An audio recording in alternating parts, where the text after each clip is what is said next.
para todo mundo. Obrigado por estar aqui com a gente no nosso segundo webinar, nesse projeto importante que o BR Indios lançou, que é o BR Indios Insight. A gente está chamando o conhecimento que move o nosso ecossistema. De novo, temos 4 speakers relevantes sobre o nosso tema de hoje. E o projeto do BR Indios Insights é muito mais do que um webinar. O BR Indios Insights é um projeto que a gente divulga para trazer conhecimento para os nossos membros associados e para os nossos convidados, e queremos atingir muita gente, queremos ter um projeto de divulgação muito relevante ao longo dos próximos meses. Para vocês terem uma ideia, a gente tem um target de divulgação recorrente e a gente atinge mais de 10 mil pessoas todos os meses com as nossas newsletters e com os nossos engajamentos nas nossas redes sociais, que a gente está com próximo de 50 mil seguidores. Então, o ecossistema de inovação do BR não para gerar conhecimento. Ele existe para transformar a experiência prática de quem já está dentro do jogo em um encontro recorrente, direto e sem filtro, para quem investe, para quem lidera e para quem está decidindo o próximo passo da carreira. Toda semana ou quinzenalmente, em alguns meses, semanas seguidas, nós vamos trazer sempre speakers e conteúdos de temas relevantes para o nosso ecossistema no BR Indios. Quais são os nossos pilares do BR Indios Insights? Aprendendo com quem já fez, não com quem leu sobre. Tocando com quem investe, perguntas que fazem sentido entre nós, os pares BR Indios.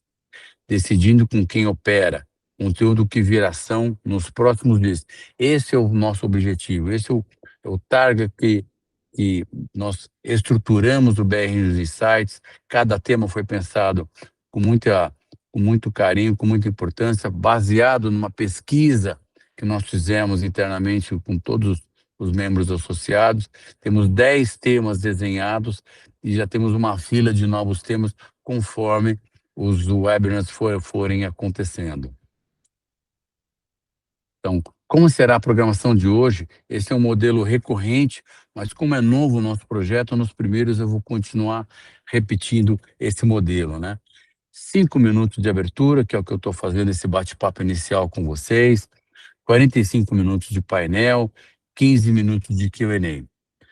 Gente, não é um modelo super engessado, o target é de 1 hora, 1h05, 1h10, vai depender muito da interação nossa que estamos acompanhando o painel com os 4 speakers. É super relevante essa nossa interação com eles. Mais uma vez, aí, um agradecimento à Juliana, ao Roberto, ao Jesus e ao Ricardo por aceitarem o meu convite, ou o nosso convite do BR Indios, para participarem desse webinar, né? IA e transformação digital. Eu sei que é um tema super relevante, super abrangente. Quando nós 5 fizemos um warm-up para esse webinar, a gente brincou, isso aqui dá para ser um dia inteiro de evento. Então, esse é o primeiro. É claro que vão ter desdobramentos. Daqui a um tempo eu penso num segundo webinar com um tema muito próximo, com algum desdobramento que a gente tirou do nosso evento de hoje. Quero mais uma vez destacar que o webinar é só o evento de 1 hora hoje. É só o início desse, como a gente brinca, né, com desse iceberg. A gente vai ter uma comunicação importante pela frente. O evento de hoje está sendo gravado para quem perdeu, então vai estar no Connect, vai estar no nosso YouTube, nas nossas redes sociais, várias pílulas ao longo do tempo.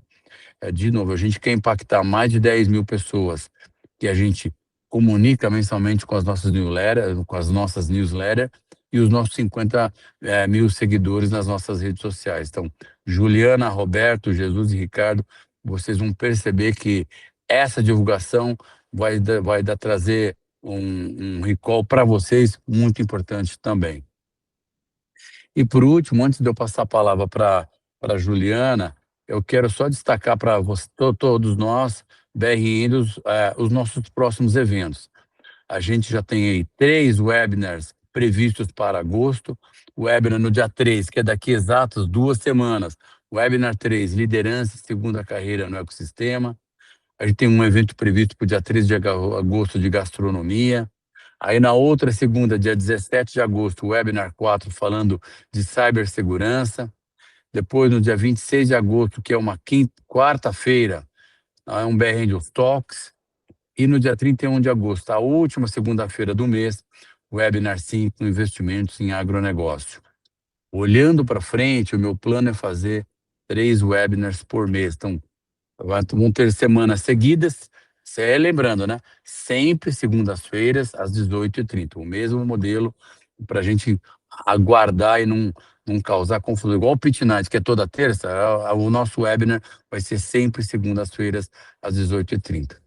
Mais uma vez, obrigado. Bom evento para a gente. Eu vou passar a palavra para a Juliana.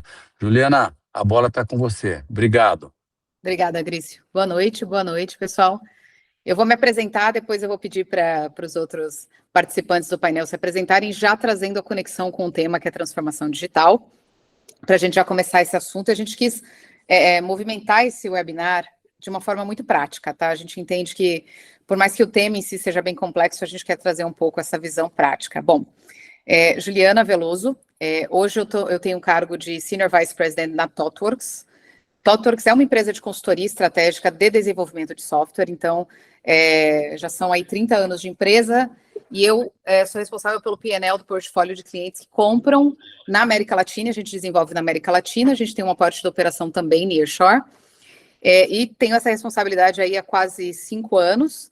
Antes disso, trabalhei na Salesforce, antes disso, consultoria estratégica e, enfim, tem alguns bons anos. Então, eu sempre tive nessa visão de tecnologia impactando estratégia.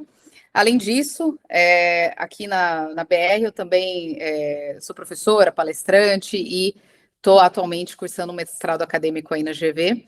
E aí, o meu papel dentro de transformação digital, e eu vou falar um pouquinho sobre isso, porque como mediadora eu também vou trazer aqui alguns pontos, porque a ThoughtWorks, ela trabalha nessa camada de vender para empresas enterprises um serviço não só de consultoria estratégica, mas também da parte de desenvolvimento de software, redesenho de arquitetura, orquestração de agentes. Então, a gente trabalha aí com projetos de tecnologia de alta complexidade. E hoje, essa camada e essa conversa, ela não é só com as áreas de tecnologia, a gente tem muito presente aí na nossa discussão CEOs e heads de negócio. Então, vou passar a palavra aqui para o Roberto, e aí a gente segue o grupo. Primeiro, obrigado pelo convite, é um prazer estar aqui, que eu acho que é mais a gente conversar sobre assuntos que nós somos apaixonados, né, e poder dividir um pouco, aprender. Então, acho que mais do que um webinar, é um bate-papo aí com pessoas que a gente conhece, com amigos, com outros novos. E a primeira coisa eu sou head da Telefônica Tech. A Telefônica é uma empresa da Vivo, que cuida da parte de tecnologia, principalmente com foco em cloud, outsourcing, data center, e a gente presta serviço para o mercado nisso, né? E eu lidero tanto a parte de operação quanto de vendas. Estou há 1 ano e meio, mais ou menos, nessa posição.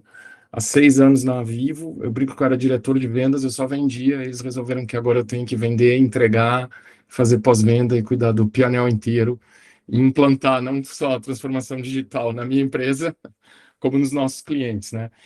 E a primeira coisa é um disclaimer: eu não sou uma AI, eu sou de verdade. Não fui transformado ainda em AI, embora eu tenha colegas que já estejam tentando fazer isso no Teams, viu? Já criam lá um double virtual para algumas reuniões. Eu acho que eles querem colocar uma AI imagem. Ainda somos todos reais aqui. Vamos fazer a rodada de apresentação. Vou passar para o Ricardo, depois o Jesus. Tá legal. Bom, muito feliz também por ser convidado para esse bate-papo, né? Poder compartilhar esse palco aqui com vocês é um grande prazer.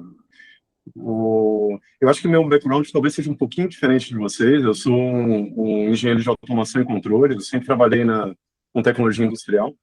Hoje eu sou CTO da Aquarius Software, que é uma empresa que implanta softwares e dá consultoria na área de transformação digital na indústria e na operação de logística. Então, eu já trabalho, acho que há quase 25 anos com implantação de tecnologias, desenho de roadmaps, levantamento de maturidade para indústrias aqui no Brasil. Já trabalhei para pelo menos 40 das 100 maiores indústrias do Brasil, então óleo e gás, siderurgia, etanol, né, uma série de áreas. Então, acho que tem algumas histórias aqui legais para contar, tanto de coisas que deram certo, como coisas que não deram muito certo, que a gente acaba aprendendo também, né? Eu também tenho um pé na academia. Eu fiz meu mestrado lá na USP, tentando entender a relação entre tecnologia e performance de negócio, que é uma coisa complexa, né? Acho que para todo mundo que trabalha nisso, não é só colocar tecnologia que sai lucratividade do outro lado, né? Foi uma das primeiras pesquisas da USP nessa área para a indústria, foi em 2017. Isso acabou virando o curso de pós-graduação da Fundação Banzolini, de Indústria 4.0. E eu ainda tenho algumas disciplinas na GV e na FIA também dessa área.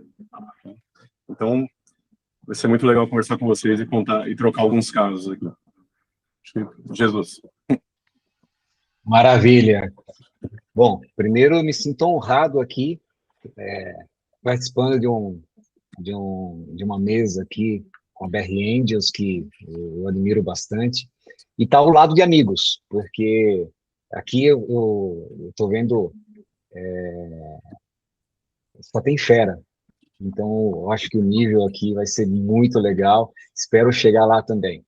E trocar uma experiência, trocar esse bate-papo que o Roberto até falou. Acho que tem que ser alguma coisa leve, alguma coisa fluida e conectar com o que as pessoas estão buscando e esperando escutar. Bom, eu sou fundador da IT4G. A IT4G é uma consultoria estratégica de tecnologia, e é bastante focada em estratégia. Então, eu participo, junto com o fundo de investimentos, para fazer avaliação de empresas, fazendo um mapeamento, assessment de nível de maturidade de empresa antes de uma aquisição, por exemplo. E depois, eu participo também na parte como advisor na parte de tecnologia, montando toda a parte de planejamento estratégico, montando todo esse cenário que a gente precisa fazer, não só de transformação digital, IA, mas como a empresa como um todo, governança e assim por diante. A minha carreira ela sempre foi de tecnologia, então eu passei por grandes empresas, como CIO, diretor de TI, desde no começo da carreira, no Grupo Pão de Açúcar, por exemplo, trabalhei bastante tempo lá. Depois eu passei, o Roberto até deu uma risadinha aí, que a gente se encontrou em várias delas, né, Roberto? Nós vamos entregar a idade, hein, ô Jesus? Então, Grupo Pão de Açúcar, Netshoes, Rede de Hospitais Santa Catarina, GPTW, entre outras. Então, é uma vivência aí que eu tenho bastante orgulho de ter passado por ela, e tem muita coisa a aprender ainda nesse contexto. Tem bastante coisa também para compartilhar, como o Ricardo falou, compartilhar as coisas boas e também os erros, né? Eu acho que as pessoas querem escutar o que fazer e o que não fazer, né? Eu acho que essa é importante. Juliana, a bola está de volta com você. Então, eu vou puxar, Jesus. A gente falou bastante quando a gente ouviu o tema do webinar Transformação Digital. A gente sabe que a maioria das empresas já investiu em tecnologia, está falando sobre IA, e aí você falou agora de erros e acertos. Traz para a gente um pouquinho sua visão do que você acredita que está sendo feito corretamente, de quais são os erros e os acertos nesse processo todo de transformação digital. Poxa, maravilha. Mais uma vez, obrigado aí. Bom, vamos lá. Mais do que falar erros e acerto e ficar em binário, eu acho que uma coisa é importante. Tecnologia, ela sempre esteve conectada com coisas que são buzz, são moda, eu tenho que fazer isso, está todo mundo fazendo isso, eu tenho que fazer também. Então, está todo mundo indo para a nuvem, eu tenho que ir também para a nuvem. Está todo mundo usando IA, então eu tenho que usar IA. Está todo mundo fazendo isso, vamos fazer isso também. Então, eu acho que o primeiro cuidado que nós temos que ter, a cautela, é trabalhar a base. Então, antes de sair, já vou começar a seguir o efeito do mercado, está todo mundo indo para IA, qual que é a base? O que eu preciso? Eu preciso de governança, eu preciso de processos, eu preciso de saber quais são as dores que eu quero atacar. Então, eu acho que o principal desafio, eu não categorizaria como erro, mas eu acho que como o principal desafio é, antes de sair fazendo, se planejar, trazer, organizar, fazer um bom assessment, olhar qual que é o objetivo do negócio, o que que eu vou ganhar com isso. Uma coisa nós já sabemos, transformação digital e IA ajuda em todos os setores, todos. Desde uma fábrica de parafusos até uma indústria de aeroespacial. Então, essa utilização ela vai estar em todos, em maior ou menor grau, e em algum setor ou em outro setor. Mas essa transformação precisa ser feita, mas o principal é trabalhar a base, organizar o que vai trazer valor para o negócio, e aí sim fazer de uma forma planejada e organizada, sem olhar o buzz de mercado. Caramba, meu, eu sei o que eu estou fazendo aqui, né? Tem uma AI aqui. Eu vou pegar Tô o te gancho do boicotando aí, Jesus, Roberto. e até brincando, eu acho que a gente já passou por várias ondas, né? De tecnologia, várias buzzwords, né? E transformação digital é muito mais do que você usar a tecnologia. Acho que nunca foi falta de tecnologia. Quando a gente fala aqui de um projeto de transformação digital que talvez não tenha dado certo, é muito mais uma questão cultural. A gente até comentou um pouco isso antes, né? Como é que a gente coloca isso de usar a tecnologia para trazer valor de negócio, que foi o que Jesus comentou, como cerne da empresa e não só é, e, e a gente fazer isso com métricas, principalmente. Por exemplo, eu lembro de dizerem, eu quero migrar todos os sistemas para a nuvem. Migrei 80% dos sistemas para a nuvem. E eu sou uma empresa de nuvem. Isso não é uma métrica de transformação real, né? O que você ganhou migrando para a nuvem? Você teve redução de custo? Você ganhou time to market nas suas soluções? Elas são mais seguras? Você atende seu cliente melhor, seja ele interno ou externo? Então, as métricas, né, principalmente quando a gente está falando de um mundo cada vez mais acelerado, são importantes do que eu estou aportando para o negócio. E aí, já pegando o gancho com AI na transformação digital, né? Então, transformação digital sempre foi muito mais sobre cultura, pessoas e trazer esse cerne para a empresa do que qual tecnologia eu vou usar para isso. Acho que a gente tem um exemplo muito bom que é o Nubank, né? Ele não fez uma transformação digital, ele acabou com a agência, basicamente, né? Então, isso é você trazer a digitalização com todas as consequências que isso traz. O Magazine Luiza, que usou a loja como ponto de venda e experiência digital do cliente, não só como ponto de venda. Mas a gente está numa coisa que eu queria comentar, que eu venho pensando muito nisso, de transformação digital e AI, que é o uso de uma tecnologia genérica, né? Não sei se vocês têm familiaridade com isso, com esse termo. O que é uma tecnologia genérica? Tecnologia genérica é um termo que vem da economia, que foi criado para algumas tecnologias que são realmente disruptivas, como foi o vapor, né, e a energia carvão, que ele tem alguns itens, né, como é a eletricidade, então ela tem que ser pervasiva, ou seja, ela não está num nicho, ela é usada por toda a indústria, ela tem melhoria contínua, trazendo sempre ganhos e caindo o custo, e ela já gera inovações complementares. Então, na história a gente tem vapor, né, energia a vapor, a eletricidade, o motor a combustão, são consideradas essas tecnologias de uso geral que foram realmente disruptivas. A internet e os computadores. E eu realmente acredito que a gente está de frente a uma nova tecnologia disruptiva, que são os LLMs, a AI generativa, porque é a primeira vez que a gente tem cognição fora do ser humano. Então eu consigo comprar capacidade de cognição, né? E como isso vem para a transformação digital? Vem acelerar a transformação digital. A AI é um facilitador da transformação digital. Ela achata os processos, ela achata a definição de processo que vou fazer, a busca de informação, e como a gente traz isso para a nossa empresa, né? Então, a gente começar a olhar, fugindo do buzzword, que eu concordo plenamente com Jesus, vamos botar AI, não, mas para que você vai botar AI? Mas a gente começar a pensar que isso é uma tecnologia de uso genérico, e como a gente vai usar isso com ganhos reais. E vou fazer uma provocação, Juliana, para os outros também, para os próximos tópicos, para todo mundo aqui que está vendo, né, que são líderes. Pessoal, se vocês não estão usando, eu posso garantir que os funcionários de vocês estão. E é um problema que a gente está vendo isso dentro de qualquer empresa. Não, eu vou segurar, não quero informação indo para o Gemini, para o Cloud.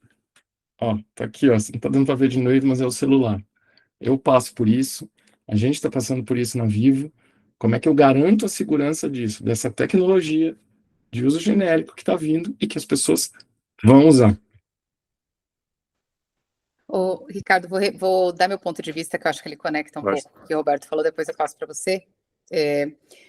Vou dar minha visão, né? Transformação digital, quando a gente fala de transformação digital, e muitas vezes as perguntas sobre transformação digital, elas vêm, e a impressão que eu tenho é que as pessoas querem uma resposta com começo, meio e fim, mas transformação digital, ela tem começo, mas ela não deveria ter fim. E ela não é mais digital, né? Ela é do negócio. E aí, o erro, para mim, que a maioria das empresas cometem é olhar para a transformação digital olhando somente para a tecnologia ou majoritariamente para a tecnologia, tá? E aí eu vou tentar trazer até um pragmatismo aqui, olhando para a transformação digital e IA, né, colocando as duas aqui na bandeja, que é, primeira coisa que eu imagino que todos deveriam fazer é olhar ou para eficiência ou para expansão, e aí sim analisar que tipo de tecnologia ou que tipo de estrutura é necessária para mudar um ou outro ponteiro. Então, do lado operacional, tem um foco muito grande em eficiência. Como é que eu faço mais com o mesmo, ou com menos, ou como é que eu faço melhor? Então, revisar os processos. E aí, um grande acerto das empresas que estão... Vou falar de acerto para não falar de erro, as empresas que não estão conseguindo criar esse tipo de transformação digital dentro desses processos operacionais é porque elas estão tentando trazer tecnologia ou IA dentro dos processos que existem, ao invés de redesenhar os processos considerando novas tecnologias e IA. Então, eu trago aqui um olhar de não estar só em tecnologia, porque a gente precisa da camada de negócios para revisar os processos, e aí, obviamente, as duas áreas elas vão ter que convergir, porque nem a área de negócios entende de tecnologia o suficiente para pensar em possibilidades, nem a área de tecnologia, muitas vezes, entende o negócio ou a operação a ponto de redesenhar sem que tenha um impacto negativo, tendo um impacto positivo. Então, falar de eficiência, todo mundo fala, eu quero fazer mais com menos ou com o mesmo. Mas a gente tem que fazer diferente e aí desbloquear valores que antes não eram possíveis porque dependiam de uma escala que a tecnologia não permitia, hoje ela permite, né? E o segundo ponto é a expansão. Então, também me incomodava muito, algum tempo atrás a gente ouvia as pessoas falando de IA ou de tecnologia com uma visão muito de escassez, né? Como é que eu diminuo o número de pessoas trazendo IA? Como é que eu corto pessoas com IA? E para mim, assim, além do pensamento estar errado, porque é um pensamento de escassez, também é um pensamento que traz muito esse hype de redução, e ele desloca o pensamento para um lugar em que eu, particularmente, acho que não é o ideal, que é você deixa de olhar para a expansão, e aí a gente olha para a estratégia. Aí, de novo, tecnologia junto com negócios. Hoje você tem possibilidade de aumentar os seus canais de venda, aumentar a sua estrutura, criar uma nova esteira de produto, olhar para um fluxo de atendimento diferenciado, redesenhando de novo os seus processos, mas olhando para a expansão. Então, eu vou trazer aqui a transformação digital como uma visão mais estratégica do que só de tecnologia. E aí a tecnologia entra, obviamente, para impulsionar, trazer uma sinergia maior, e aí o grande desafio que a gente tem dos profissionais profissionais de tecnologia vão ter que aprender negócio, ponto, e profissionais de negócio vão ter que aprender um nível de tecnologia suficiente para discutir sobre isso, e trazer essa visão, e aí o Jesus comentou, né, qual que é o impacto do negócio? O impacto do negócio é isso, como eu atendo melhor, como eu aumento o meu NPS trabalhando ali nas dores. Já existe uma tecnologia que me permita fazer algo mais rápido, que eu demorava 5 dias ou 3.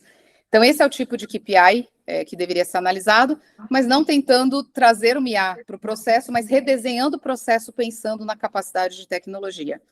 E aí eu só queria trazer mais um ponto, também conectando com o que o Roberto comentou, né? Fala-se muito de que IA eu vou usar, que modelo, que LLM. Em pouquíssimo tempo, isso vai ser pouco relevante, porque todos, com dinheiro suficiente, vão ter acesso a todos os modelos que estão disponíveis. O que vai fazer muita diferença, e já faz muita diferença, é a empresa que estiver conseguindo absorver dentro de uma LLM ou dentro de qualquer modelo, primeiro, o contexto do seu negócio, que é o que eu acabei de comentar, né? Qual é a sua estratégia, o que você quer atingir, quais são as suas dores, qual é o seu mercado, mas também os seus dados proprietários. O que você conhece do seu cliente? Qual é o dado que você tem da sua empresa? Porque isso deixa de ser genérico e passa a ser muito específico.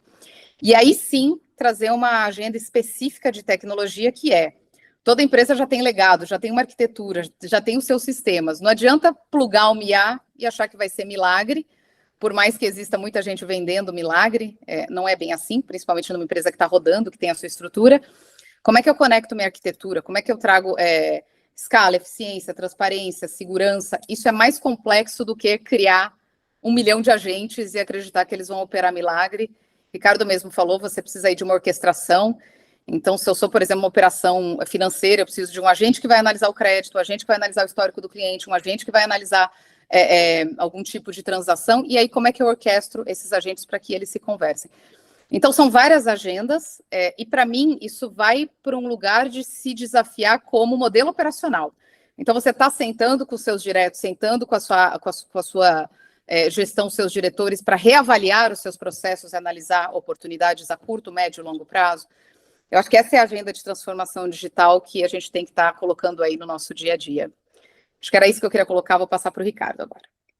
Acho excelente, Juliana, obrigado. Eu concordo com vocês, acho que um ponto interessante que a Juliana colocou, né, e eu vejo que alguns projetos não funcionam por causa disso, né, a tecnologia tem que apoiar o negócio, né, e a decisão do indicador que você vai medir é muito importante, né, se eu estiver medindo eficiência, estiver medindo tamanho de mercado, estiver medindo portfólio, agora se eu estiver medindo a quantidade de agentes que eu estou usando, eu fiz alguma coisa errada, né. Tem muitas ideias de maturidade que eu tenho aquele checklist, né? Tem o IoT, ganha 10 pontos, né? Tem o inteligência artificial, ganha 30. Se fizer 100, você já fez a transformação digital. Né? Isso não funciona. E eu vejo bastante na prática projetos de tecnologia muito bem-sucedidos que não impactaram no negócio. Eu entreguei um projeto que fez o que a especificação dele escreveu, né? Tem lá uma inteligência artificial que faz o que ela precisava fazer, mas ela não modifica nada e não gera valor. Né? E eu acho que um ponto importante é esse, olhar os processos, né? O que gera valor é a mudança do processo, não a presença da tecnologia. Então, se eu usar a inteligência artificial para trazer mais um dashboard, eu acho que todo mundo já viu isso em alguma implantação, né? E ele não mudar nenhum tipo de decisão, não mudar nenhum tipo de comportamento, ele não vai trazer nenhum impacto para o negócio. Né? E um comentário também sobre o Roberto falou sobre a inteligência artificial ser uma tecnologia genérica, né? Eu concordo também, né? Eu falei de indústria 4.0, né? A indústria 4.0 é uma hipótese de que nós passamos pelo efeito de 4 tecnologias genéricas na história, e isso mudou a sociedade, a forma de produção, né? E a gente estaria passando por mais uma onda dessa, né? Mas ainda assim ela não é uma tecnologia, como a gente falou, que coloca o LLM, ela vai trazer impacto, né? O pessoal de indústria 4.0 usa muito o termo tecnologia habilitadora, né, que a tecnologia ela consegue habilitar a pessoa ou a operação a fazer uma coisa que ela não conseguia sem aquela tecnologia. Então, acho que esse é um pouco o nosso papel, quer dizer, o que eu preciso ser habilitado a fazer, né, para melhorar a minha operação, para melhorar o meu processo. Eu posso quebrar um pouquinho o protocolo e complementar o que o Ricardo falou? Com certeza. Você falou um negócio que é super importante, Ricardo. Mudar a sociedade. Para mim, hoje a gente está passando uma onda semelhante ao que aconteceu com a internet. Vários de vocês aqui não devem lembrar, eu não lembro porque eu não era nem nascido na época, quando a internet nasceu. Quando a internet ela teve a sua expansão, os que passaram por isso vão lembrar. Você tinha uma grande base de dados e ficava todo mundo abismado que você entrava num navegador Netscape ou alguma coisa da vida lá, você digitava, fazia uma busca e vinha um monte de informações. E todo mundo na época falava assim, que maravilha, isso aqui é bacana, bacana, mas a gente não tinha nem ideia do que estava por vir. A sociedade mudou depois que a internet chegou. Mudaram os relacionamentos. As pessoas que estavam distantes começaram a se comunicar de uma forma mais simples. Então, o núcleo começaram a vir as camadas que mudaram a sociedade. Então, mudou o relacionamento, mudou a comunicação entre as pessoas, mudou a forma com que as pessoas se locomovem, com GPS, com rotas e com tudo mais. Mudou como que as pessoas compram, como que as pessoas vão ao supermercado. Então, mudou a forma e o estilo de vida das pessoas. Então, isso teve uma mudança radical na sociedade. Na minha visão, o que a gente está passando agora, a gente está na beiradinha, no começo. A gente nem sabe o que está por vir. Então, nós, como cidadãos, como pessoas, a gente tem que ter essa sensibilidade de que está por vir uma transformação da sociedade com a inteligência artificial. Não sei exatamente o que vem, mas deve vir alguma coisa tão grandiosa como aconteceu com a internet que mudou a sociedade. Então, eu queria só trazer esse aspecto um pouco filosófico que conecta não só com negócios, mas como a gente vai se relacionar e como que a gente vai viver na sociedade daqui para frente. Bom ponto, Jesus. Na verdade, se a gente for olhar muito os estudos, né, principalmente aí, Ricardo, da academia, você percebe que IA, inteligência artificial, ela está permeando várias áreas. Então, educação é uma. A gente fala muito de transformação digital do ponto de vista de, né, nossas empresas, as empresas em que a gente trabalha. Mas o consumidor vai estar absorvendo, ele vai estar criando os agentes para interagir com as plataformas das empresas que nós trabalhamos. Então, a gente fala muito de uma mudança, por exemplo, conversacional. Então, toda a interação ela vai deixar de ser estática para o modelo conversacional. Muito em breve vai ser mais áudio do que texto, contextualizada. A gente tem desenvolvido, por exemplo, uma série de modelos proprietários de algumas empresas, onde você não analisa mais o comportamento do consumidor, você analisa a intenção do consumidor, que é uma outra análise completamente diferente. Então, assim, esse é o tipo de dinâmica que ele muda todos os atores e a gente tem que estar preparado para isso. Então, achei ótimo o teu comentário, porque eu acho que quando a gente fala de ser curioso e de estudar, não é só estudar do ponto de vista de o que eu preciso fazer na minha empresa, é estudar realmente como que toda essa interação da sociedade vai acontecer. Educação é outra, por exemplo, um tema, principalmente em tecnologia, vocês devem estar passando por isso, como que eu desenvolvo novos talentos em tecnologia? Como fica essa camada, né, de júniors? Como que eles entram? Que tipo, já que o desenvolvimento do código deixa de ser o gargalo, o julgamento em relação à qualidade daquele código é o gargalo, mas precisa de um contexto. Como é que eu desenvolvo esse profissional? Então, o seu comentário é muito bom, porque é realmente a preocupação que a gente tem que ter como liderança sênior das empresas, ela tem que estar muito maior do que a nossa área de atuação. Então, achei ótimo aí o teu comentário. Maravilha.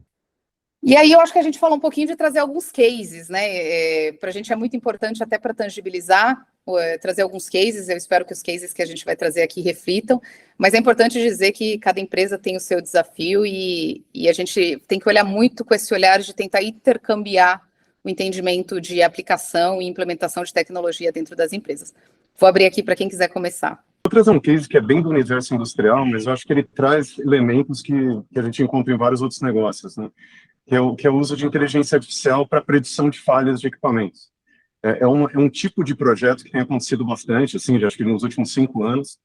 Eu já implantei em algumas empresas diferentes e eu quero trazer mais ou menos o que eu vejo que é o que diferencia as que deram certo das que não deram, né? Então, trazendo não só um caso, mas alguns combinados, né?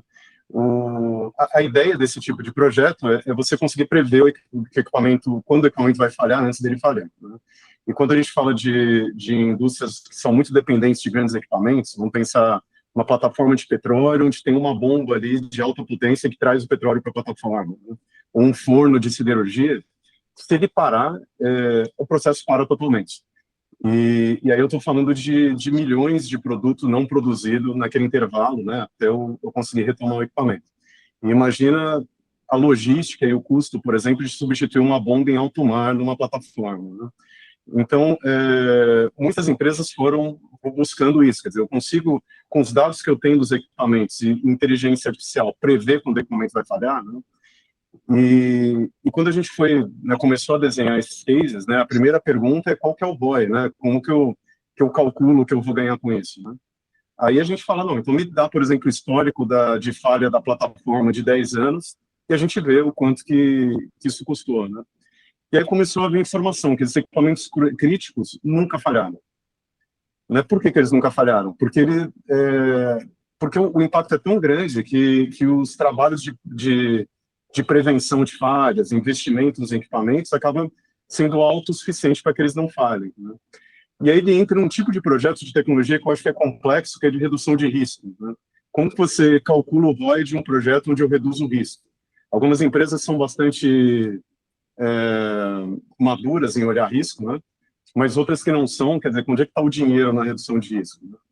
E eu acho interessante que alguns desses projetos, né, muitas vezes a gente conseguiu fazer o projeto, fez um projeto que previa de forma adequada a previsão, a falha, e às vezes esse projeto se pagou em um ano, né? A gente fala, pô, mas se pagou como, né? Ele pagou reduzindo o custo de mitigação de falha. Então, ao invés de impactar em não falhar, ele já não falhava mesmo, né? Então, ele continua não falhando, né? Mas eu consigo gastar menos dinheiro para fazer que ele não falhe. Eu acho que tem vários projetos de inteligência que são parecidos com isso, né? Então, nosso carro, por exemplo, né, a gente leva ali para revisão periódica, com certeza eles trocam várias peças que não precisavam, que as peças estavam boas, mas eles fazem isso para evitar uma falha futura, né? Quando eu começo a prever exatamente quando cada falha, cada equipamento, cada peça vai falhar, eu começo a trocar essa peça no momento certo, né? Então, acho que esse é um elemento interessante para a gente ver projetos de mitigação de risco. A gente tem que olhar o custo que a gente já tinha para mitigar esse risco antes da inteligência artificial, né? Um outro ponto é a mudança de processo, que a gente já falou algumas vezes. Muitas empresas criaram uma predição de falha que aparece ali no dashboard, mas ninguém toma uma decisão, por exemplo, de não fazer a preventiva, de não trocar o óleo, de não levar na concessionária para fazer as trocas de peça antes, e aí não tem impacto nenhum no projeto, né? É um projeto super caro, com uma inteligência interessante, que não traz impacto de negócio. Então, esse é um caso que eu acho que pode ser aplicado a qualquer projeto de redução de risco, né, de cybersecurity, de perdas de clientes, tudo mais, e ele tem algumas características interessantes. Bom, a IA e a transformação digital, eu acho que está claro aí para todos que ela está transformando a vida de todo mundo, não só como pessoa física, como profissional também, e como que as empresas estão encarando isso daí. Quando você usa a IA de uma forma cirúrgica e bem direcionada, o resultado ele é estrondoso. Quando eu trabalhei no Grupo Pão de Açúcar, tinha uma frase na parede, tinha uma série de frases, e teve uma que sempre me acompanhou, que é o seguinte: não sabia que era impossível, foi lá e fez. E o que aconteceu? Eu vou falar um case que é da própria IT4G, da minha empresa. Uma semana antes da Copa do Mundo, uma grande empresa de transmissão de mídia, que transmitiu os 104 jogos da Copa do Mundo, que eu não posso falar o nome por uma questão de compliance, mas eu acho que as pessoas devem saber qual é. Eles me procuraram e falaram assim: olha, Jesus, a gente vai lançar um bolão e a gente quer uma ajuda para duas coisas. Primeira coisa, olhar a interação, ser um árbitro entre diversas empresas, porque o bolão ele está hospedado numa grande plataforma de delivery de comida e de outros produtos, também bastante famosa. Tem a empresa nos Estados Unidos que vai fazer o bolão, que ela é muito especializada em apostas no mundo todo, e tem a gente que vai fazer a transmissão e a organização de todo esse evento. Então, assim, poxa, bacana, mas isso daí é um desafio gigante, né? A gente está falando da Copa de 2030? Não, estamos falando de 2026. A gente tem uma semana para fazer isso. E o desafio foi o quê? Foi montar toda a parte. Teve primeiro uma parte de assessment, de preparação, que aí a IA também ajudou, mas é muito mais estratégica, né? Eu acho que aí foram horas de dedicação mesmo. Mas teve uma parte de automação que fez toda a diferença. Se a gente estivesse falando isso daí antes do momento de IA, eu precisaria de umas 20 a 30 pessoas para fazer o que a gente fez. A gente fez isso com 3 pessoas. A gente desenvolveu um sistema que, depois de toda a parte estratégica, a gente foi para a parte de observabilidade, a gente conectou com as plataformas correspondentes, puxamos todos os dados de latência, tempo de resposta, indisponibilidade, puxando tudo, conectamos com a plataforma de streaming, né, YouTube, que é a grande plataforma, e colocamos uma IA para ficar assistindo toda a programação. Então, à medida que as coisas iam acontecendo, a IA ia capturando, ia trazendo para a observabilidade. A IA também foi conectada no Slack, foi conectada no e-mail, no WhatsApp. Então, ao final de um jogo, a IA ela já soltava um relatório de uma forma totalmente automatizada.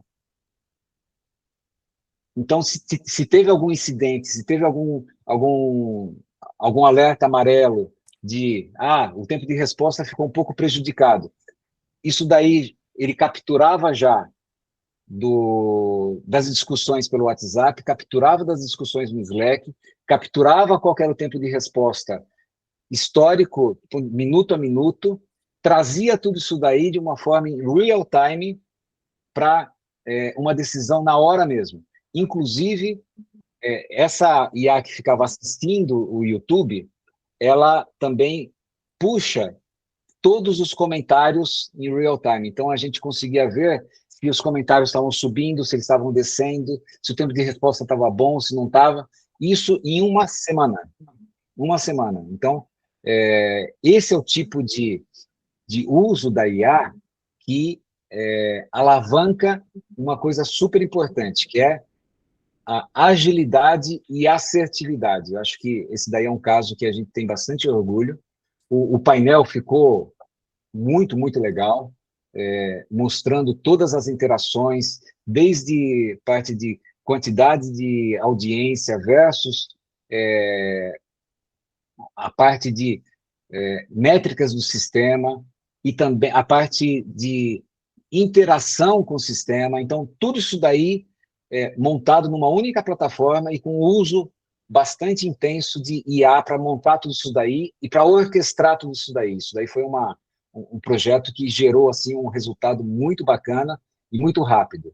A gente precisou dedicar muitas horas de trabalho para preparar isso daí e organizar, mas depois que foi feito, isso daí funcionou redondinho. Eu acho super atual, né, Jesus? Sem falar nomes, mas, pô, acho que todos nós assistimos alguma coisa que estava passando aí pelo teu projeto, né, Jesus? Eu, com certeza. Exatamente. Foi, e o bacana é que é uma coisa que, além de trazer aquela satisfação pela tecnologia, pelo negócio, você vê o que isso interage com a sociedade. Isso daí foi muito bacana. Então, cada mexida de ponteiro, a gente conseguia enxergar o que estava acontecendo em todos os aspectos. Isso daí mudou, inclusive, a forma com que o negócio estava vendo o contexto como um todo. Eu queria contar também, muito rápido aqui, Juliana, se der o tempo, que a gente fez aqui na Telefônica Tech também. É interessante, né, porque a gente tem o cuidado de tentar não ser casa de ferreiro e espeto de pau, né? A gente tem que implantar interno e a gente também faz para os nossos clientes. E um que eu gostei bastante foi, a gente tem realidades muito díspares no Brasil, né? E a gente tem alguns clientes que são clientes do agronegócio. E são clientes que têm picos sazonais de pessoas que chegam a ter 12, 15 mil trabalhadores para fazer colheita, por exemplo. Suco de laranja, cana-de-açúcar e tal. E existe um onboarding dessas pessoas. Tem lá uma interação que tem que fazer com a RH para trazer. E, logicamente, essas pessoas muitas vezes têm um celular muito simples, elas tinham que ligar, fazer por telefone, se criava postos. O que a gente fez? A gente entendeu o problema, justamente as métricas que a gente estava falando lá no início, né? Então, a métrica é usar AI no RH. Não, isso não é uma métrica, né? Como é que eu melhoro algum processo do RH? E o que a gente entendeu? O WhatsApp, ele funciona basicamente em qualquer telefone. Você tem o WhatsApp em qualquer telefone. Então, o que a gente fez foi que a gente plugou uma AI, e são pessoas, às vezes, muito simples também, até na forma de se comunicar. E aí vem um pouco dessa grande revolução, né? A IA generativa, essas LLMs, elas conseguem entender o básico e ter uma conversação, por mais fora que a pessoa esteja ali, ela entende aquilo, né? Se você faz os cercados corretamente, ela consegue entender e interagir. Então, o que a gente fez? A gente fez um onboard dessas 19 mil pessoas sazonais, via WhatsApp, se conectando com o RH da empresa, sem precisar criar licenças, eventualmente, de Microsoft ou de alguma outra coisa para a pessoa poder acessar, e ela falando via WhatsApp, ela ia lá, tirava as dúvidas, recebia os benefícios, mandava os documentos e entrou nessa empresa. É muito legal esse case, porque é um case também de inclusão, né? Era muito difícil para essas pessoas conseguirem acessar esses benefícios e chegar nisso da melhor forma. Às vezes nem e-mail a pessoa tinha. Mas, por incrível que pareça, não tem. Mas um WhatsApp no celular, ela tem ou ela conhece alguém que tenha. Sempre tem alguém com WhatsApp. Então, a gente usou o WhatsApp, integrou com o WhatsApp, com os sistemas da empresa, para levar isso literalmente para o campo.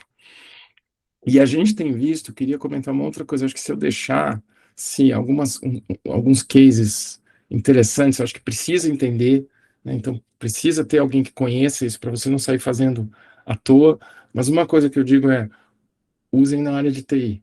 O Cloud Code, o ChatGPT Code, ou isso, são assim, a gente tem vários casos provados de que isso aumenta muito o desempenho de tecnologia, né? Então, acho que a gente podia falar aqui muitos cases, né? Se trouxer o Ricardo, o O Jesus, o meu teu conhecimento, exemplo, Juliana, a gente ia o ficar meu aqui exemplo foi para isso, foi o nesse resto da caminho vida. também. Então, vou devolver para a Juliana, porque senão a gente vai embora aqui. Vou trazer também um case, depois eu abro para pergunta.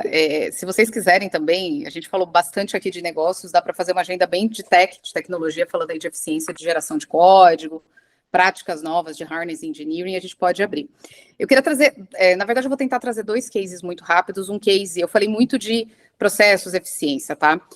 Uma varejista de marketplace, ela tinha um desafio, que era um desafio em que ela queria gerar eficiência, porque todo upload, né, de novo produto, ele dependia muito de escrever ali a descrição do produto, que era até pouco tempo, um trabalho muito manual. Então, você escrevia lá vestido, gola V, tecido tal. E aí, o KPI foi como é que eu reduzo o tempo dessas pessoas para que essas pessoas possam trabalhar em alguma coisa. Então, eficiência. Mas, com isso, surgiu a oportunidade de outros 2 KPIs. Conversão, porque a gente sabe, quem trabalha no varejo sabe que quanto mais detalhada a descrição do produto, maior é a possibilidade de você converter aquilo numa venda e potencial cross-sell. Porque se eu consigo entender melhor a navegação daquele meu cliente, porque aquele meu cliente não compra mais um produto, ele compra um contexto, por exemplo, um vestido para um casamento na praia e não mais vestido florido, eu também consigo trazer um cross-sell. Então, os 3 indicadores, eficiência, conversão e cross-sell. Então, o que a gente fez? A gente desenvolveu modelos que liam a imagem e conseguiam aumentar, enriquecer o cadastro daquele produto. Então, um vestido floral virava vestido floral, gola V, específico para blá, blá, blá, blá.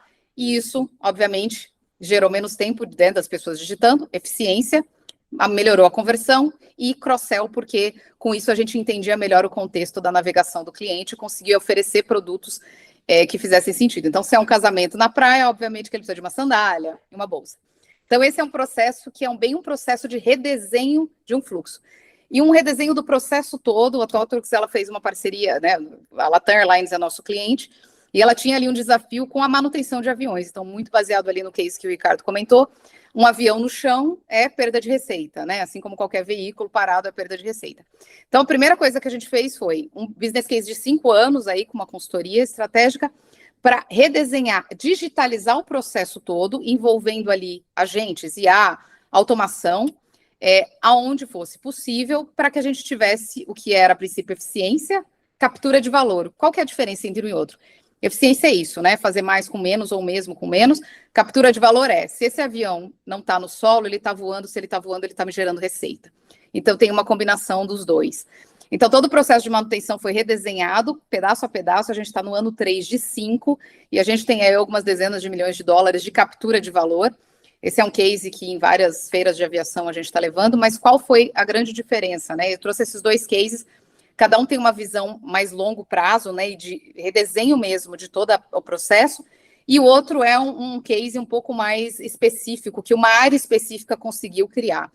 Porque, para mim, a transformação digital é exatamente isso, né? Você tem que olhar sempre com esse prisma mais amplo como estratégia, mas você também consegue criar quick wins ali dentro das áreas e empoderar a tua área específica para desenvolver algum case em que ela consiga trazer um valor para o negócio. Então, trouxe aqui rapidamente 2 cases. Agora a gente vai abrir para perguntas. Acho que, né, Agrício, quer abrir para Q&A? Fiquem à vontade, gente. A minha questão, então, é o seguinte: eu queria ouvir uma reflexão de você. Como é que você faz tal quando a sua empresa está no meio de uma transformação de um setor inteiro, né? Pensa, sei lá, com mídia. Eu acho que o Jesus arranhou um pouco a questão quando ele fala do comportamento do consumidor. O consumidor mudou, né? O cara não vai na agência de automóvel para comprar um carro, ele compra na internet. Ele vai lá fechar o negócio, depois ele já passou muito o comportamento do consumidor, né? A tecnologia está fazendo isso. Então, o olhar, a questão não é mais se a gente informatiza o processo, se redesenha o processo, é muito mais do que isso, o setor inteiro. Como é que vocês veem esse impacto? Vamos lá, É. João. E o Roberto complementa. Eu tenho uma visão bem clara sobre isso, que é o seguinte: o modelo tradicional, ele sempre foi, vamos ajustar o processo, vamos reorganizar o departamento, mas eu acho que a discussão agora é o planejamento um pouquinho mais para cima, um pouquinho mais estratégico. Então, a gente está falando de transformação digital, ele se conecta com a transformação do negócio.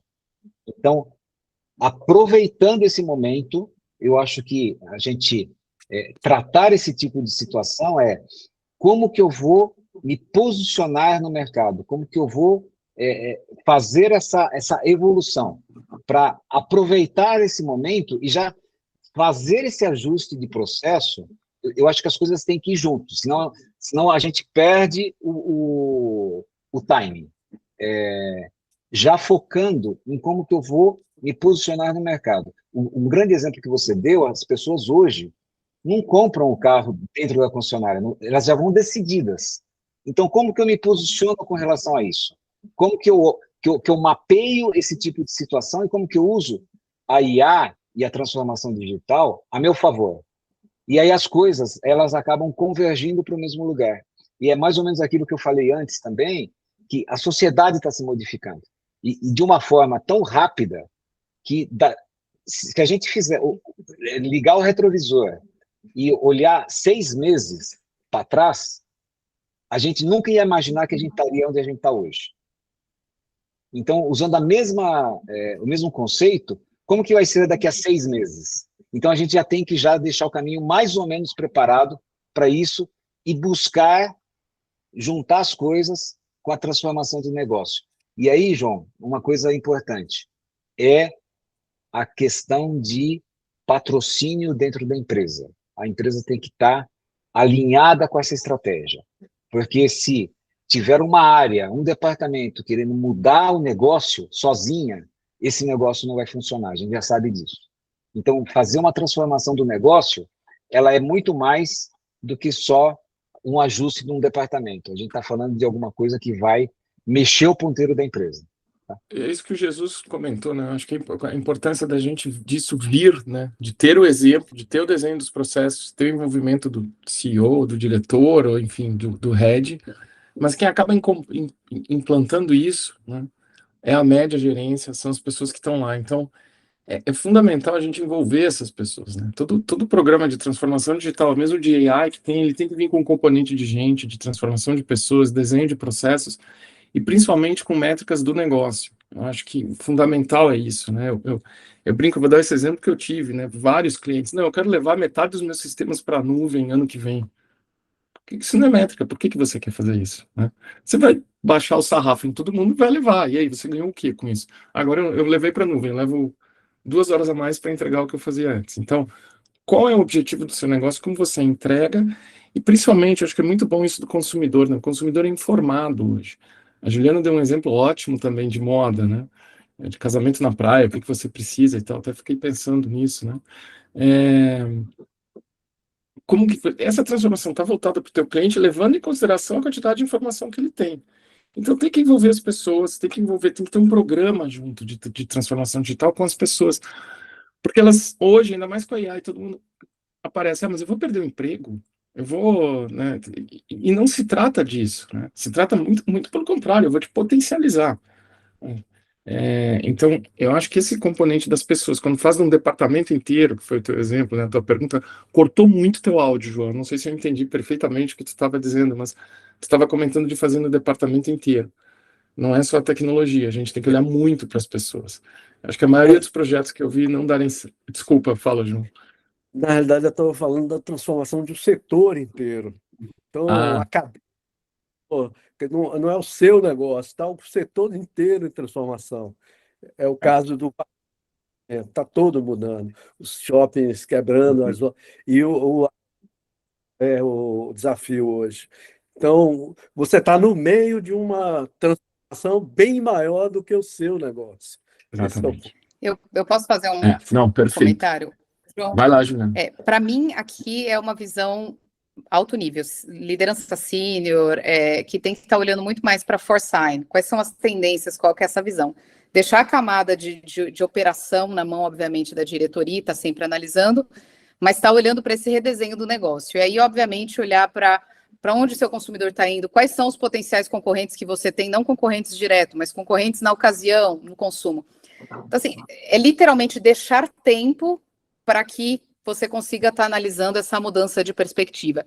E atrás dessas informações, quanto mais a gente fala de estratégia, né, e eu comecei minha carreira quando a gente fazia plano estratégico de 10 anos, não existe mais, assim, você tem que fazer um plano muito zoom out, né, o que essa indústria vai parecer em 20 anos, e óbvio, curto prazo, como é que eu me transformo para estar movimentando a minha empresa.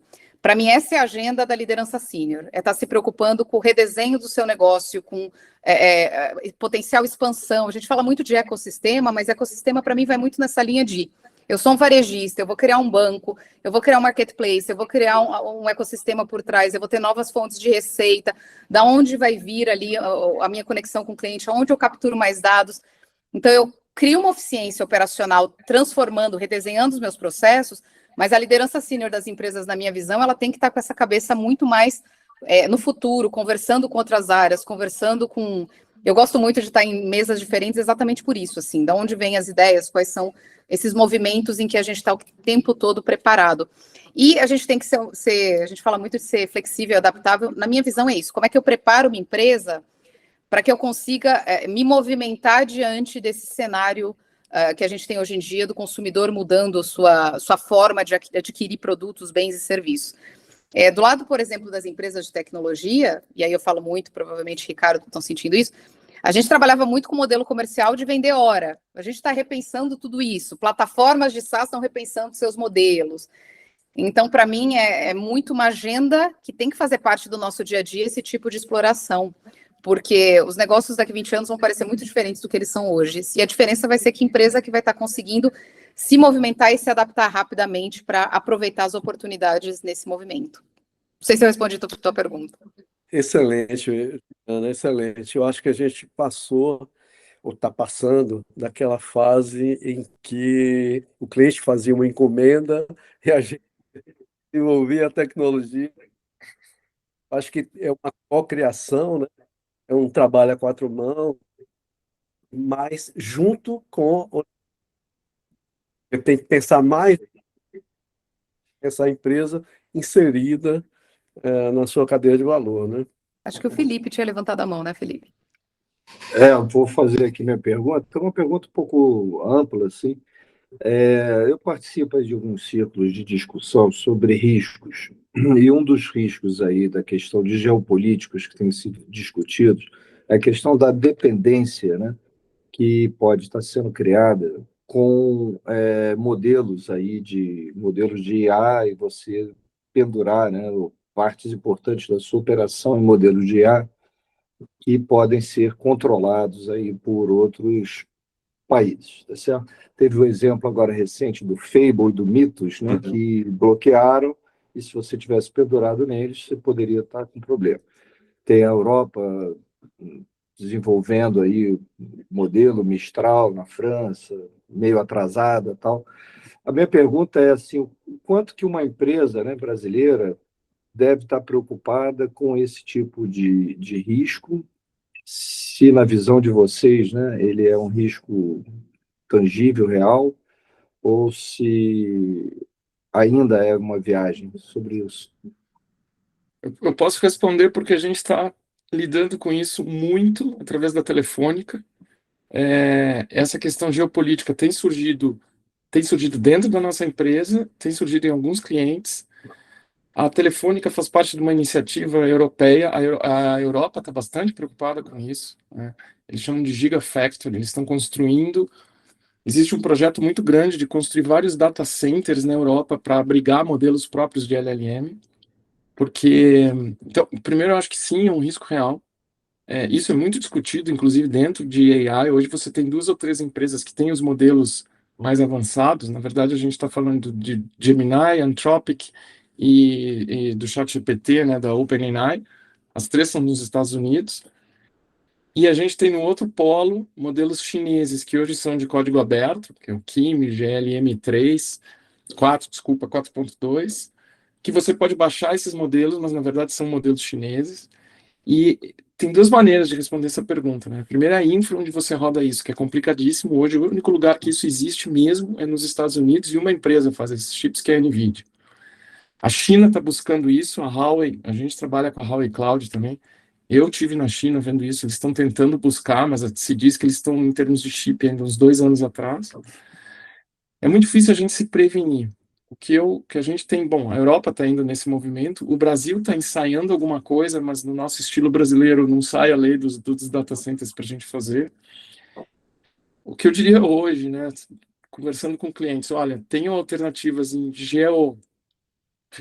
regiões geográficas diferentes, assim que for possível na Europa, olha a China, além dos Estados Unidos, e existem modelos que a gente pode usar. Então, quando a gente fala de alguns processos um pouco menores, né, a gente consegue ter esse modelo e ter um domínio maior disso, baixar dentro da empresa. A gente também faz consultoria disso. E não colocar todas as suas fichas em modelos que hoje a gente não tem controle nenhum. O que se diz é que a tendência, isso deve, acho que a Juliana ou o Ricardo comentaram, isso deve ir para uma commodity, né? É uma tendência. Isso deve ficar cada vez, por isso, uma tecnologia de uso genérica, ela diminui o custo e aumenta a abrangência, né? Mas não está acontecendo ainda. Então, antes de fazer uma operação que você vai colocar o seu negócio em risco fora, não faça. Olhe alternativas geopolíticas, né? É verdade, isso pode acontecer, e eu acho que talvez o melhor conselho agora é não coloca todos os ovos numa cesta só. A gente olha outros modelos, inclusive alguns modelos de processar mais próximos, né? Eu acho que depois isso vai generalizar, mas hoje a gente tem uma dependência quase que total dos modelos americanos. E a gente vê a Europa fazendo um movimento muito forte para ter isso, vai levar alguns anos. E a China, que tem todas as características da China, mas hoje ela foi para uma outra linha. Ela tem modelos abertos, então é legal que a gente consegue baixar esse modelo. Em último caso, você tem acesso a um modelo que é muito diferente do que foi a OpenAI e a Anthropic e o próprio Google com o Gemini. Então, é um pepino. A gente ainda está conseguindo lidar com isso. Vai melhorar, mas existe esse risco, sim. O Roberto, só ia adicionar aqui na sua conversa. Eu acho que o primeiro ponto é você desenvolver uma arquitetura tecnológica que seja evolutiva, ou seja, você consegue mudar, né, de uma plataforma para outra. Então, por isso que a gente fala, né, não adianta só ficar construindo a gente, você tem que analisar toda essa estrutura, essa parte fundacional. E eu acho que a gente também tem que mapear isso dentro dos comitês de risco da nossa empresa, até numa visão de esse é um risco que a gente precisa se preocupar hoje com o nível de tecnologia que a gente tem na nossa empresa ou com que a gente está investindo. Eu acho que é uma preocupação do ponto de vista geopolítico, sim, até parte de energia, mas talvez dentro ali da governança da empresa, ela, a princípio ou a curto prazo, não seja um risco tão grande, dependendo aí da sua infraestrutura. Vou só colocar aqui de uma parte prática do quanto, de repente, o hype é maior do que o pragmático a curto prazo.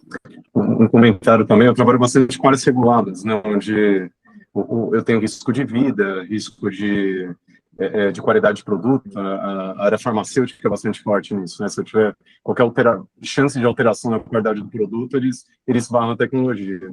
A decisão das associações normativas hoje é não usar modelo externo à empresa que impacta em segurança de produto ou segurança física.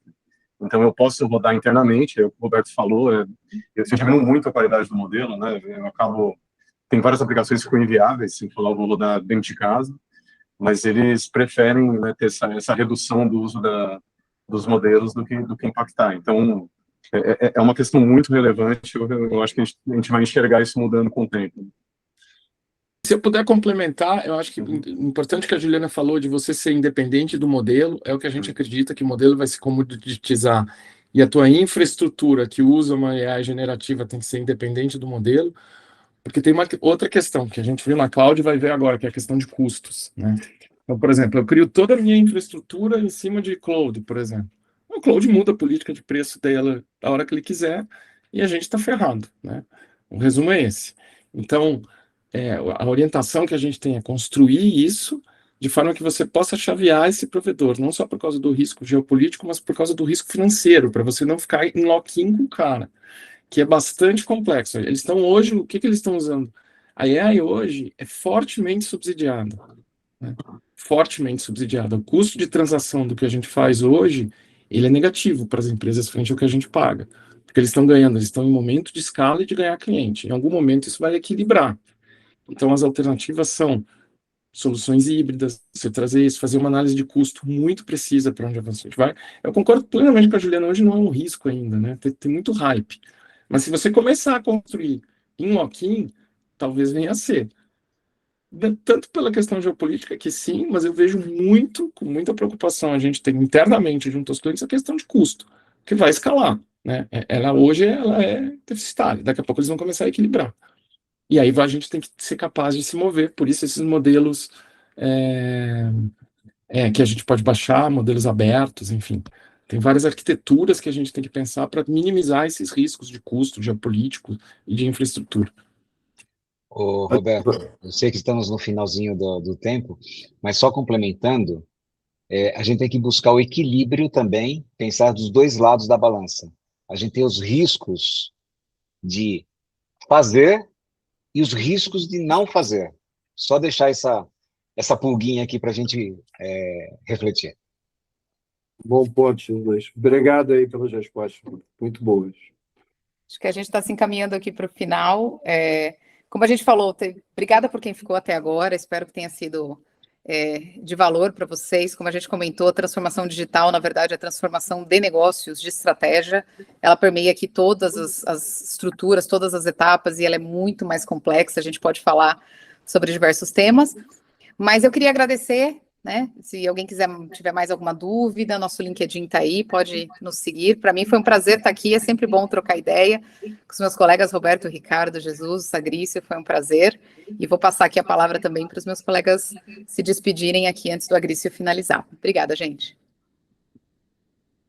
Bom, também foi um prazer enorme aqui. Eu sou novo aqui no BR, então conheci o pessoal basicamente nessa conversa. Foi um prazer conhecê-los e espero acompanhar aqui os próximos eventos. As minhas segundas-feiras já estão agendadas aqui na minha agenda, Gris. Muito bom, muito obrigado. Vamos lá, Jesus e Roberto, para aí depois eu só faço um comentário final. Gente, obrigado também, um prazer. Alguns a gente já conhece. Eu não sou novo, mas eu estou tentando frequentar mais o BR, né? Tô deixando. Eu sou seminovo, né, Grício? Eu sou novo na intenção, né? Eu sou seminovo. Já vale, na prática, no coração, já vale. E também tem meu LinkedIn, quem quiser me procurar. Eu queria deixar uma coisa que eu tô fazendo uns cursos no Cloud para ter uma ideia de one-to-one, de fundação, de uso, são super legais, dá para fazer bem rápido, recomendo. É o Cloud One-to-One. Mas uma coisa que eu gostei muito que eu tenho usado, né? A gente está falando de transformação digital, dos nossos processos de AI. Então, como é que a gente usa isso, né? Peguem um projeto de transformação digital, qualquer coisa, o descritivo dele, ou o que vocês estão tentando fazer, ou o que a gente está tentando fazer, joga na AI e diz o seguinte: este projeto deu errado. Me explique quais foram as possíveis razões dele ter dado errado. A gente só usa AI para aquilo que a gente quer fazer, e a AI ela tem mania de querer te agradar. Então ela só vai falar as coisas positivas. E eu achei muito interessante esse approach de você pedir para a AI duvidar de você.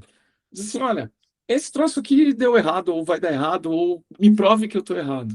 E eu tenho tido alguns insights bem interessantes em projetos com isso, né? É uma abordagem diferente, né? A gente falou de várias coisas aqui que são de um espectro, de um escopo bastante amplo, mas eu queria dividir essa coisa que é simples, é você chegar e dizer, faz ao contrário, porque aí ela quer te agradar. Então, quando você diz, olha, me mostra que está errado, ela vai tentar achar, né? Então, é um mundo novo, e eu acho que a gente tem sorte de estar no mundo empresarial com tudo que está acontecendo agora. Muito obrigado, eu acho que essa discussão a gente pode continuar aí por horas, eu adoro o tema. Sempre que quiser, Agrício e pessoal, a gente pode voltar e conversar mais. Obrigado, viu, gente? Obrigado. Jesus. Bom, quero agradecer também, eu acho que uma discussão de altíssimo nível, uma honra aqui ter participado junto com a equipe da BR Angels, com todos vocês, eu acho que foi uma discussão bem bacana. O que eu queria só, para fechar esse agradecimento e deixar uma mensagem que é a seguinte: a gente tem que lembrar sempre que nós somos uma parte importante do contexto geral. Então, A gente está tendo uma transformação digital, uma transformação das empresas, e eu acredito que a gente precisa fazer uma transformação de nós mesmos. Então, a gente se preparar para esse momento, a gente estar conectado com tudo isso. Uma vez eu fui entrar numa empresa, eu fiz entrevista com todo mundo, me perguntaram tudo, aí na hora que eu fui falar com o CEO da empresa, ele virou para mim e falou assim, olha, todo mundo já te perguntou um monte de coisa. Eu já sei os projetos que você fez, o que você entregou, tudo. Agora, me fala onde você utiliza a tecnologia na sua vida pessoal. Ali que eu fui contratado. Se eu tivesse escorregado naquele momento, e aquilo me deixou um aprendizado muito importante, que assim, se eu quero transformar a empresa, eu tenho que me transformar junto. É essa a mensagem que eu queria deixar. Muito bom. Muito bom, muito obrigado, Jesus, Ricardo, Roberto, Juliana, por ter conduzido esse bate-papo tão gostoso. Hoje a gente estendeu mais pela interesse e pela importância do assunto. Estou vendo aqui várias mãos. Obrigado a todo mundo por ter participado, por ter ficado até agora. Amanhã a gente já tem a gravação pronta no YouTube para quem perdeu. A gente, como sempre, põe todas as informações e a agenda no Connect. Então não percam os nossos próximos eventos do BRN, que serão sempre no Connect. Toda a nossa interlocução com vocês, membros associados, é através do Connect. Nosso próximo webinar, dia 3 de agosto, não fique de fora, segunda-feira, 18h30, e eu aguardo todos vocês. Uma boa noite, uma boa semana para todo mundo.